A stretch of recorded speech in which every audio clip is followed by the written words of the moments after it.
exciting. That's what made MG the sports car America loved first.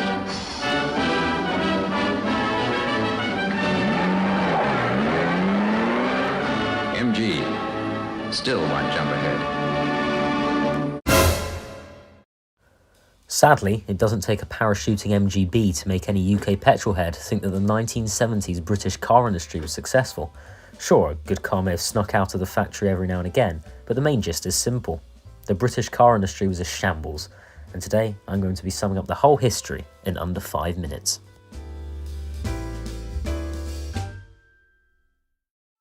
Ask anybody in the present day to name a British car manufacturer, and the truth is, they'll struggle. Surprising, isn't it? But it's not always been like this. In 1913, there were 140 different car makers in Britain. 140! Today, we have about 4, and even they have foreign strings attached. From 1932 to 1955, Britain was Europe's largest car producer, and in 1946, we were exporting nearly 100,000 cars a year. By contrast, we were merely importing 63. Not 63 makes, just 63 cars. Sounds all very successful, so what went wrong? Why do we barely have any fully functioning British car manufacturers today? Well, it all started with a corporation called British Leyland. Great cars and a great deal more.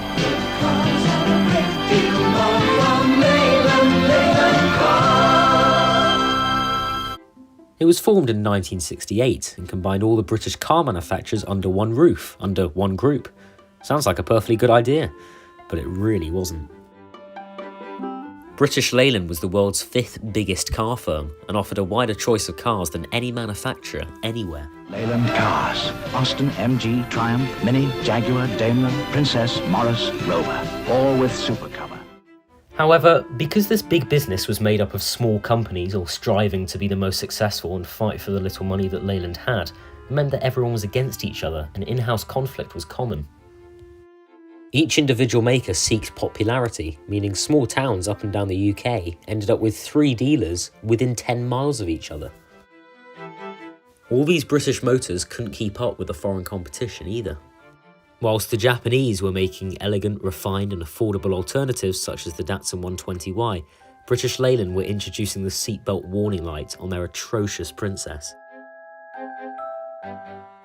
There are so many horror stories from Leyland's lifespan it's hard to count, but when talking about one of the corporation's most notorious vehicles, a certain story sums up the whole disarray. Every Vanden Plas 1500 and 1750, which was the attempted rebadging of the hideous Austin Allegro, were delivered to customers with at least 100 miles on their odometers. Turns out they were driven, not transported, to the separate facility where their interiors were fitted, with the driver using a basic dummy seat for the journey.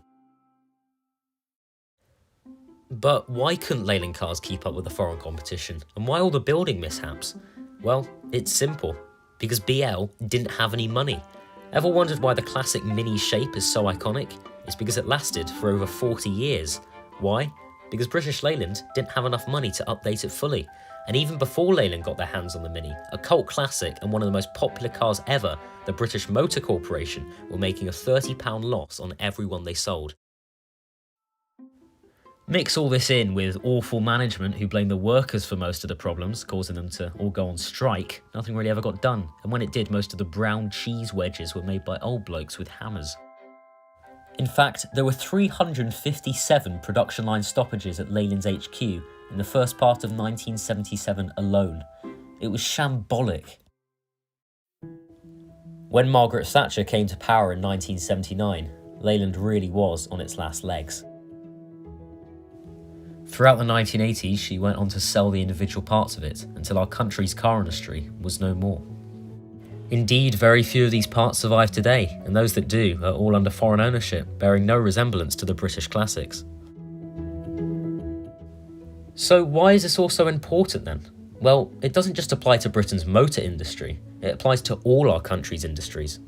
During Season 15, Episode 6 of the legendary automotive show Top Gear, the boys paid tribute to British sports cars, and whilst visiting the old Jensen factory, Jeremy Clarkson summed this whole thing up perfectly.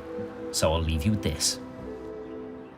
In the mid-1970s, 26% of the British workforce was employed in some way by the manufacturing sector. Today, it's 9%. It's not that we don't make sports cars anymore, We don't make anything.